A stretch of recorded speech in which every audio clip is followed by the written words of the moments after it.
All right, welcome back. This is not XS Nightclub. It's the Vegas Take with Sharp and Shapiro. Glad you could join us. We got a lot to get to coming up at the bottom of the hour. Ron Futrell from Channel 8. We got the Vegas Golden Knights and the San Jose Sharks. Game 7 puck dropping in just a few here. And Ron will be joining us in a little while. So we will certainly get to that. Do or die time for the Vegas Golden Knights. Can they extend their playoff run? We'll find out. We'll have the answer in a few hours. So I wanted to bring this up. One of Donald Trump's picks to serve on the Federal Reserve Board, his name is, you might have seen him on TV, his name is Stephen Moore. He's written that women should be banned from refereeing, announcing, or beer vending at men's college basketball games, and also asked if there was any area in life where men can take vacation from women. These statements were made back in 2001, 2002, and 2003. He said, women are so malleable. No wonder there's a gender gap. He went on to say in another column that women do not deserve equal pay for lack of quality of work. I mean, it gets worse, folks. He said, here's the rule change I propose. No more women refs, no women announcers, no women beer vendors, no women anything. There is, of course, an exception to the rule. Women are permitted to participate if and only if they look like Bonnie Bernstein. Your mic's not on. We need your mic on. Hold on. But the fact that Bonnie knows nothing about basketball, you could put your mic on, JD. JD, there's a button right there. There you go. What did you say? I'm sorry. Said, was he joking? Was this stated in jest? I'll get to that. Okay, because it sounds like a joke. I'll get to that. Women are permitted to participate if and only if they look like Bonnie Bernstein. The fact that Bonnie knows nothing about basketball is entirely irrelevant. He goes on to say, how outrageous is this? This year, they allowed a woman to ref a men's NCAA game. Liberals celebrate this breakthrough as a triumph for gender equality. Actually, it is, and I'm not a liberal. The NCAA has been touting this as an example of how progressive they are. I see it as an obscenity. Is there no area in life where men can take a vacation from women? What's next? Women invited to bachelor parties? Women in combat? Oh, yeah, they've done that already. Why can't women ref the women's games and men the men's games? Keep in mind, this is Donald Trump's pick to serve on the Federal Reserve Board. Now, to get to what you mentioned. In response to this, Moore said this was a spoof. I have a sense of humor. That's all he said. First of all, nothing funny about those comments. Nothing funny. It's stupid. It's ridiculous, especially if you're a person who works alongside a guy like Donald Trump or any politician for that. I mean, you can't say things like that. You just can't. And again, Donald Trump over and over again will say, I only hire the best people. Is this the best person you could hire? This is somebody that's advising you? Doesn't make any sense. I also want to get to Luke Walton. We'll get to that. The number to call if you want to be a part of the program, 257-5396. Again, the number to call, 257-5396. Even if it was stated in jest, and it sounds like it probably was, I mean, the guy at a minimum has serious mommy issues. Oh, no question. Yeah, that's just a little over the top. Maybe women just don't like him his whole life, and now he wants to fight back. Sounds like he's hoping that suffrage comes back. Apparently. Ken, do we have somebody on the line? Because I don't know who it is. Yeah, you got to give me I don't know. I could call the person Mr. X. I don't know. 257-5396. Should we let Wilfried back on? Is he going to mention African Americans again? Let's do it. Should we let him back on? 257-5396. Okay, we'll let Wilfried back on. We'll give him another chance. Go ahead, Wilfried. Just don't. Well, go ahead. Lay out your terms and conditions there, Brian. Here's my problem with you, okay? I don't have a problem with people that disagree with me. Terms and conditions. I don't. I deal with those calls every day, and I welcome them.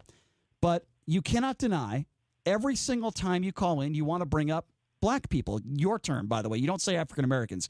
Every time you call into the show today, we're talking about specific examples of Bernie Sanders and policy stuff. We're talking about Donald Trump, and you decide to bring up how 300 to 500 African Americans were looting in Chicago. You bring up African Americans every single show. Now, what would you call somebody that criticizes African Americans every day? What would you call somebody like that, Wilfried? Is it my turn now? I asked you a question. What would you call somebody that goes? Is it my turn now? Or I just have to... I'm asking you a question. What would you call somebody who attacks? Are you interrogating me or asking me a question? I'm asking you a very simple question. What would you call somebody that attacks African Americans every day?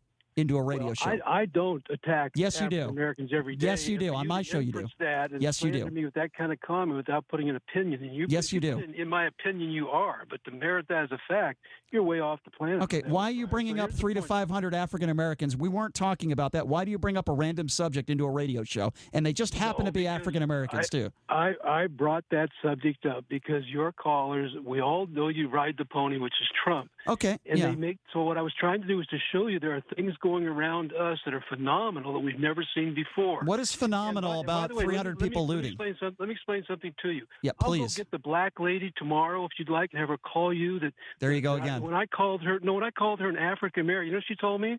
How dare you be a racist? I'm not from Africa. I'm a black American. Okay, well that's stupid. I don't know what's and not only that, Brian, but when I called last night or the other day, you told me I couldn't use black, called me a racist, said you'd send me a hood. And then some guy got on for 20 minutes and talked black every other word, but you didn't call him a racist. Yes, I did. See, Brian, yes, I did. You can't do those. You're not. First of all, I've never had a caller on for 20 minutes or let alone 2 minutes. So you're factually inaccurate, number one. And number two, if somebody says something that I think is racist, I call them out and I call them a racist. Now, you might not be a racist, Wilfrey, but every single time you call into this show, you want to bring up race. You want to bring up African Americans, or you like to call them black people. Okay? I think that is wrong. And if you want to. What is the correct term? Tell me what the correct I just term told you. is for okay, here's what's correct. Let me answer your question. Here's what's correct. Okay. When a radio host, and I'm being very patient with you right now because I'm probably losing all my ratings, okay?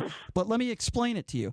When a radio host is talking about specific subjects, you don't go into the show and talk about 300 to 500 people looting in Chicago. It makes no sense to the conversation, okay? Forget about the racial aspect of it. And JD, my co-host, will agree with me. You bring up African Americans every single call. You never criticize white people. I've never heard you criticize a white person. I think that's a lie. It's factually incorrect. Okay, okay, fine. Go ahead. Criticize a white person. I want to hear it. Go ahead. No, I'm not. I'm waiting. I'm not. It isn't about the events. Okay, we lost you. Your phone cut out. I'm sorry. You must have been on your Obama phone. I apologize. 257. It's not that event isn't newsworthy, but how is it different than Katrina? Look, it's happened before. Am I wrong here? That guy calls into our show all the time, and he always goes after African Americans. Am I wrong, JD, in that assessment? You are absolutely not wrong. Okay, there you go. So if he doesn't like it, that's too bad. Here's a tip. And he's called in under different aliases. Yes, he does that as well. Yeah, he does that as well. Anyway. But again, I think he's a smart guy. Well, you can be smart and be against a nationality or color of someone's skin. I don't think anybody would deny that. Valid. Yeah, you could be, even though I disagree with it. 257-5396. Go to Marge. Marge, thanks for calling in. What's on your mind? Hey, Marge. Hi. I want a repeat of last Tuesday with a 0-5 shutout tonight, okay? I hope That's so. What I'm dreaming. I hope so, but I don't know. I don't know. This is a tough game, and Game 7 on the road is never easy to win. I certainly think that the Vegas Golden Knights are very capable of winning this game, but I don't know. I don't know. But if they win, I mean, it's going to be great. So. Well, it's great. It's great for a lot of reasons. If they do win, and it's a big if, but if they do win, they play the Colorado Avalanche, the number 8 seed, and they will have home ice. I think they will. I think these two. Let me put it to you this way: whoever wins tonight is going to beat the Colorado Avalanche, in my opinion. Yeah. Yeah, that's true. Yeah, no doubt about it. I was calling about our friend Mr. Moore. Yes. And my opening statement is birds of a feather. They do flock together. So Trump goes on and nominates someone whose personal life kind of a duplication of his own as far as some of the comments that he makes, as well as maybe some tax and alimony issues. Sure. And I really think that Trump this time made a mistake.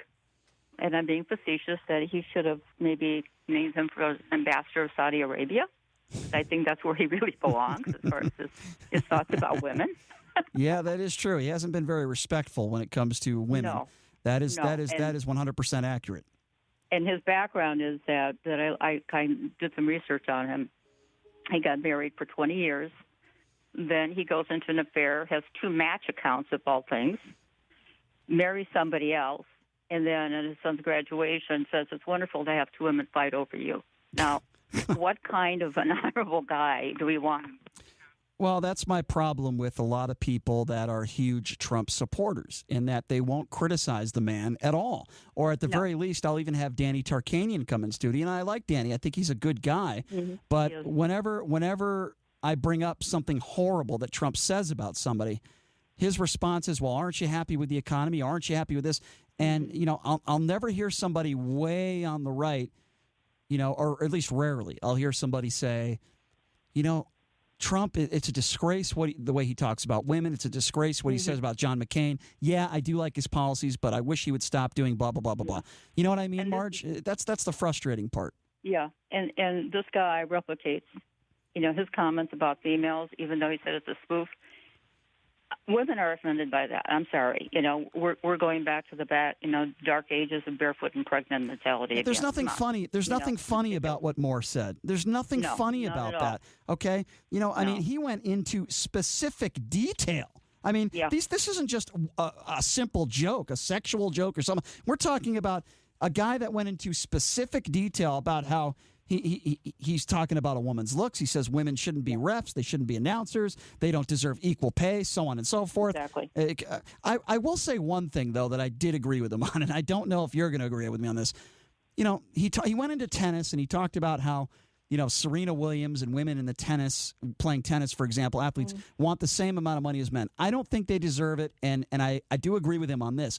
If you're not good enough as an Andre Agassi or Pete Sampras or today's game, a Federer, then why do you deserve more money? Now, the only argument I could get is, well, people are buying tickets. So if people are buying tickets, then it is, and I would agree with that, but they're not. I mean, but that's all based on revenue. The reason that the NFL salary cap is so high and NBA salary cap is so high is because the revenue is so high because of the TV deals. So, but I understand, but I agree with that. It's the reason why the WNBA is suffering every year, and the NBA is if prospering. If not for the NBA, the WNBA would not exist. They're paying basically for the WNBA loses money every year. They do. Yeah. All due respect to the Aces, those games are a lot of fun. I really enjoy them.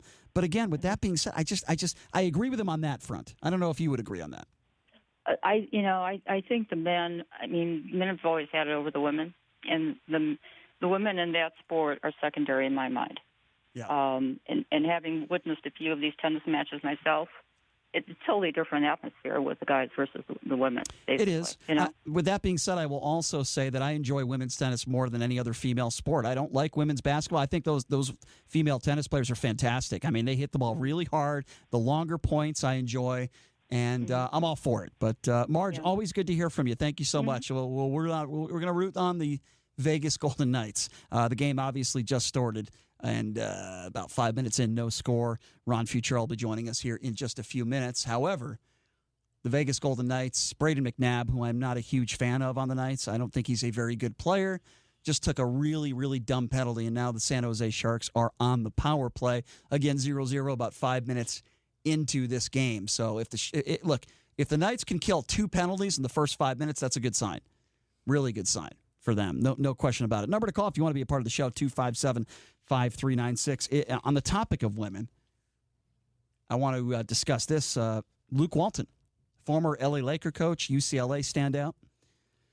Sports Reporter has accused the new Sacramento Kings coach of sexual assault. Her name is Kelly Tennant. She said she sustained physical injuries and suffered mental and emotional distress after Walton forced himself on her in a Santa Monica, California hotel room. This was when he was an assistant coach for the Golden State Warriors. Tennant says in the suit that Walton continued to make unwanted advances towards her following this alleged incident. No date is given on when exactly this happened, but I find this interesting in some ways, and she basically said that she felt that she could lose her job because she had that type of relationship with Walton where she needed to interview him and she needed that relationship, and that's why she didn't bring it up until now. So, JD, what do you think about this woman bringing this up now, literally days after he's fired and he gets the Sacramento Kings job? What do you think about this story? It's timing. It's a coincidental timing thing. I don't think much of it until I have more information. I'm not going to make a comment on any in any capacity. But my problem, how do you prove this? You can't prove it. Right? I mean, how I don't think you can prove something. How is her standing with her current employer? Is that part of the conversation? That I don't know. He just signs this long-term deal with the Sacramento Kings. Yeah, that I don't know, JD. But what I do know is that this certainly hurts Luke Walton, right? It certainly doesn't help. It doesn't help. But if this didn't happen, and if isn't a founded situation, I think that she should definitely face some consequences because it's definitely. But how do you prove something like this? I don't know. You can't prove that it happened or that it didn't happen. That's the problem with this whole situation. That's why it shouldn't be made this big of a deal until he's been charged. Because right now it's just hurting him. And the Sacramento Kings did make a statement, and they said that they're aware of the situation, completely aware of the situation, and they also said that, they're going to further investigate it. I mean, what else are they going to say? How do you, first of all, and again, I'm not trying to discredit women that come years later with allegations. Bill Cosby is a perfect example of that, okay? It is more than likely that women are telling the truth in these types of circumstances. But again, I get it that she was in a spot where she thought it could hurt her job. But first of all, if somebody fires you or something happens to you at your job because of something like that, they could be sued. You can't let somebody go because they come out with a sexual allegation. And they typically are sued, or in the case of our former president, Bill Clinton, they are impeached. Right. So this is not good for Mr. Walton. He just got the job at the Sacramento Kings, just let go by the Lakers. So this is not a good start for his tenure in Sacramento. So now he's got to fight these allegations. And again, I have no idea if they're credible. And Luke has a family, correct? Yes, he does. He has a wife. He has kids. Yes. We saw Luke at the Lakers-Warriors preseason game. Man, he was high as a kite. Well, we don't know that for sure. He was completely stoned. We don't know that for sure during that interview from my vantage point. He looked like he was a little bit inebriated, but we don't know that for sure. We don't know that. We don't know that to be 100% But I'm going to give him the case. benefit of the doubt on this one until I have more information. Yeah, we'll have to wait and see how this plays out. But again, if anything, it's not good news for Luke Walton. You're not going to be able to prove this unless she took pictures and the date of it was, unless there's good, hard, solid evidence. You cannot prove an allegation like that. And this would be what, 2013? Yeah. 2012? Yeah. 6 or 7 years ago? Let me see. I'm looking for exactly. This was when he was an assistant coach. So, yes, you're right. It was back to between 2014 and 2016 when these instances happened. She also said that he hugged her inappropriately, that she believed that he had an erection when he was hugging her. It sounds like the Stormy Daniels, Ben Roethlisberger situation, doesn't it? I don't know. With the hotel room and the entire situation with that. What I would say is, why would she bring this up? What does she get out of this? Is she trying to sue? I guess she's trying to sue him. So I guess she's trying to get something financial out of this, perhaps. I want to hear both sides of the story. Like I said, it's almost impossible to prove whether it happened or not. I will say this, though.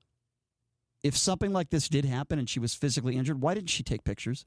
Maybe there is pictures. Not only that, but how do you end up in this guy's hotel room? Did she get chloroformed and dragged up there? What exactly took place? No, that's not what the situation. Obviously, that's not what happened. But the question, how do you end up in some guy's hotel room? After you interview this they were person? working on some sort of project together, and he invited her into his room, which obviously is inappropriate. So she should have used better judgment there. She should have. But if this happened, I'm still not going to blame her for it. We just don't know. We don't know if this happened or not. That's the issue. That's the problem. So it's a tough situation for both parties. I certainly hope she didn't make this up, because that would be horrendous if this was a made-up story and maybe they had some sort of sexual relationship and maybe she's trying. I don't know. But if it's true, you cannot prove it unless you can't. They could have carried on an affair for a couple of years. Maybe they just broke it off behind the scenes, and now she's not happy about that. There have been a lot of situations could be the cause of this. Sure. There's no question. There's no question that, the bottom line to me is it's impossible to prove unless she took pictures or there's some audio that she recorded. It's impossible to prove that this happened. And if it's impossible to prove, you're not going to win the lawsuit. Well, then why should it be sensationalized, and why should it hurt Luke Walton the way that it is? Well, it shouldn't, but it's certainly not a good start for Walton. That's the point I'm trying to make. It's a very bad start for Luke. Whether this is true or not, it's not good news for him. The Lakers claim that, and they put out a statement as well. They said that they had no idea about these allegations. And I believe them. They had no clue. And if these allegations had come up during the season, considering how bad they were, they would have fired him on the spot. So I believe that as well. I do. Like I said, this is a very tough. It's a tough situation, especially with the LeBron Look, it's just like element. It's just like the being Kavanaugh. considered. It's It just- is. It is. You're not going to know. You're never going to know the truth. Do I think that Kavanaugh perhaps did something to that woman? Yes. And the reason why I say this is because she had no financial gain. This woman is suing Walton, so you could make the argument that she's doing it for financial gain. But in the Kavanaugh situation, that woman didn't get anything out of it except maybe humiliation, public humiliation. Good news for you Vegas Golden Knights fans. The Knights just scored. The Vegas Golden Knights just took the lead. 10 minutes into the first period, the Knights are up 1-0. I believe it was Wild Bill Carlson who scored the goal. You want to talk about a huge start for the Vegas Golden Knights. In Game 7s, look at the percentage. A team that is up, scores the first goal in Game 7s, win about 80% of the time. So that is a huge goal. Daniel Negreanu told us last night, Martin Jones misses about a quarter of the saves when he's down any more than one goal. I don't think he said, well, he said his save percentage drops to .750. Does it really? Yes. Yeah, that's insane. That's really bad. Yeah, that's insane.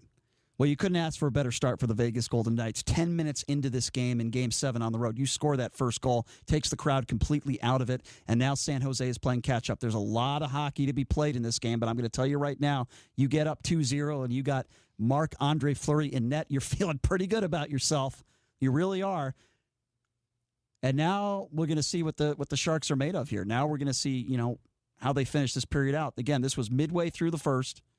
The Knights just scored a goal. Wild Bill, huge goal, an enormous goal, midway through the first period on the road, Game 7. Looked like Sam Merrill took a shot, if I'm not mistaken. Oh, no, that was Marchessault. Marchessault took a shot, and Jones made the save but gave up a rebound, and Carlson was right there to knock it. Knock it home, baby. Put the biscuit in the basket. In that Game 6, Jones gave up about 10 or 15 rebounds, but nobody was there to knock it home this time. Yeah. Or last time. Well, yeah, there's no question the Knights were unlucky. There's no question. They were unlucky. They got a lot of shots off. Maybe they were not quality shots, but a lot of shots off. So Ron Futrell from Channel 8 Sports going to be joining us next segment. Talk a little Vegas Golden Knights hockey. Obviously, exactly the kind of start that the Knights wanted to get off to. And, they took a couple really bad penalties 5 minutes into this game. They killed them both off. But if they want to win this game, they have to be careful. You do not want to be on the penalty kill for half of this game. This is I can't even begin to tell you how huge this game is and how huge this moment is, because even though the Colorado Avalanche beat the number 1 seed, and even though the Avalanche are a good team, I just think Colorado's not as good as San Jose. I think the Vegas Golden Knights should be able to get past Colorado. San Jose's a better team than Colorado. A better team. So we'll get to that. The Vegas Golden Knights. We'll talk to Ron Futrell from Channel 8 Sports coming up next. So we'll take a quick break, and we'll be back right after this. You're listening to the Vegas Take on the all-new 101.5 FM, 720 AM KDWN.